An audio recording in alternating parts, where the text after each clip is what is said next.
Welcome in the class. Yes, as you can see that I am going to deal with the tips and tricks to solve the statement and assumption questions. And you know that statement and assumption question जैसे ही आते हैं तो बच्चों के दिमाग से पसीना छूटने लग जाता है, लेकिन आंसर फिर भी नहीं निकल के आता. So here I am with certain tricks and tips से आपका 100% क्वेश्चन ठीक होगा. एंड आई अश्योर इसी के साथ साथ मैं आपको रेगुलर क्वेश्चंस भी कराऊंगा स्टेटमेंट एंड अजम्पशन बेस पर, जो that is the part of logical reasoning and it is very important for every competitive exam. देखिए स्टेटमेंट एंड अजम्पशन में क्या होता है, what is given in statement and assumption. What do you understand by statement? First of all a statement will be given. Statement दिया हुआ होता है और स्टेटमेंट का हमें assumption निकालना होता है. assumption that means the base कि on what that statement is based. अब वो assumption क्या हो सकता है? लॉजिक पर हो सकता है, common sense and general awareness. इन चीजों के ऊपर आपका assumption based हो सकता है. Statement, suppose a statement is given that the vehicles or the buses are being replaced by the battery driven buses. कि जो डीजल बसेस हैं उनको बैटरी ड्रिवन बसेस रिप्लेस कर रही हैं. So this is the statement, and if you apply the common sense, why those are being replaced? Because diesel buses are polluting the environment and are creating more pollution. So यहां पर इसका assumption आप कैसे निकाल सकते हैं? You are drawing the assumption through using your common sense और general awareness. For an example, इसमें आपको देखना है that what you should see. You should see that statement and assumptions both are correlated or not, because two kind of assumption would take place.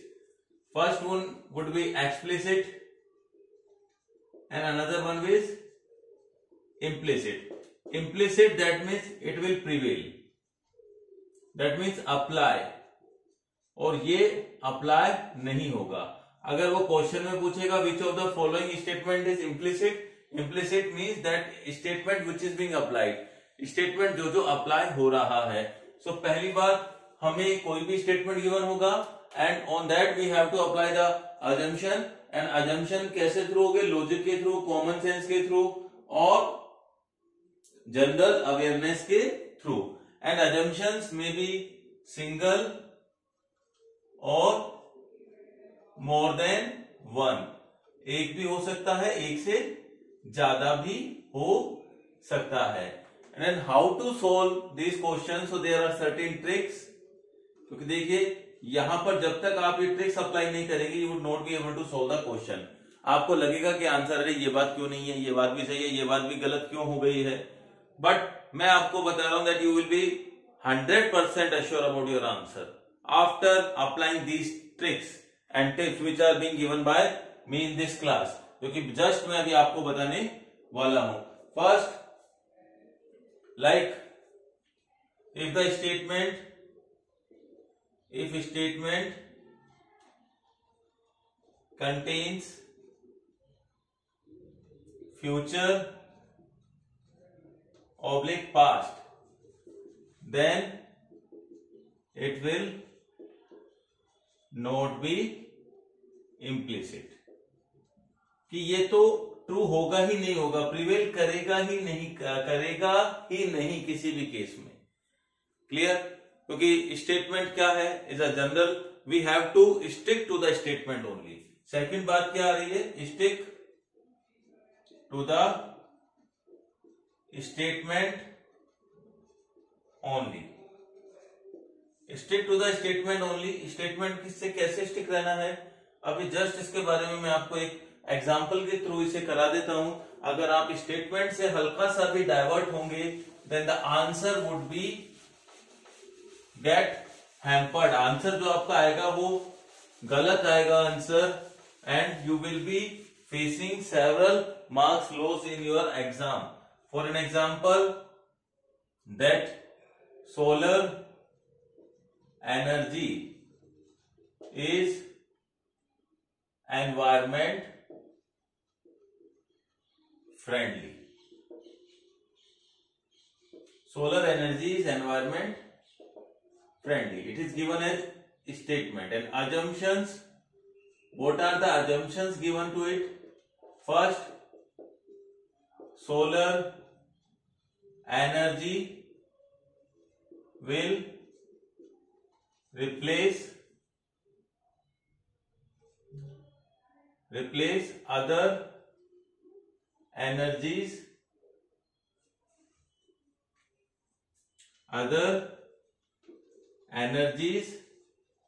in future. Solar energy will replace other energies in future. Second, solar energy is more efficient than other source of energy. Now look at the statement. Statement is taking a generalized thing. अब general बात को कह रहा है statement कि solar energy is environment friendly है, and you know that it is true. ये बात सही है बिल्कुल कि एनवायरमेंट फ्रेंडली होती है. But if we stick to the statement only, statement को ही हम 100% स्टेटमेंट से ही हम जुड़े रहेंगे, तो ये बात तो कहीं नहीं निकल कर आ रही कि that solar energy is more efficient then other source of energy. Efficiency की बात नहीं, एनवायरमेंट फ्रेंडली की बात कर रहे हैं. And solar energy will replace other energy in future. Again it is talking about future, and statement is a very general in nature. बहुत general सी बात कर रहा है स्टेटमेंट. ये बोल रहा है कि solar energy is environment friendly. Yes, it is environment friendly. अगर अजम्पशन में होता कि other source of energy are not environment friendly, तो हम बात कर सकते थे दैट इट इज इम्प्लिसिट. ये बात सही है, लेकिन यहां तो ये फ्यूचर की बात कर रहा है, और फ्यूचर और पास्ट में जब भी जाएंगे तो then sorry if assumption not statement, if assumption contains future और past then it will not be implicit. अभी ये फ्यूचर की बात कर रहा है और स्टेटमेंट तो जनरल सी बात कर रहा है. थर्ड टॉपिक हम देखते हैं. If statement is general then specific assumption will not be implicit, और वाइस वर्सा. कि जनरल हो सकता है स्टेटमेंट और फिर उसका स्पेसिफिक अजम्पशन इम्प्लिसिट नहीं होगा, दैट मीन्स ट्रू नहीं होगा, और या स्पेसिफिक स्टेटमेंट है तो जनरल अजम्पशन इम्प्लिसिट नहीं होगा. Like take an example. I am taking a statement.